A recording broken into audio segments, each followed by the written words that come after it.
আহ শুনছো শুনছো, আমি হই ভূত। নামটা রাখিস বিমল ভূত।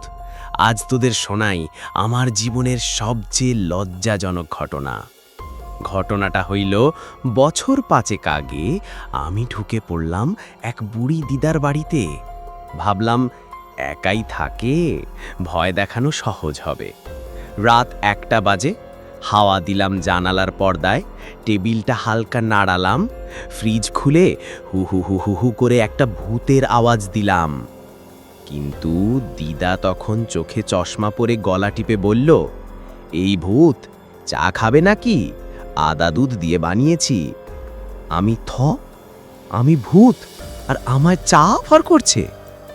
তবুও ভাবলাম ফাইন, এবার একটু ভয় পাই। আয়নার সামনে দাঁড়িয়ে মুখ বাঁকিয়ে বললাম, আমি তোমার অতীত থেকে এসেছি। দিদা হেসে বলল, বাহ, বেশ মেকআপ করেছো, অভিনয় করো নাকি? এইবার তো আমি কাচুমাচু হয়ে গেলাম। পালিয়ে যাব এমন সময় দিদা বলল, সন্ধেবেলা আবার এসো, আমার নাতনি ভূতের গল্প শুনতে পছন্দ করে।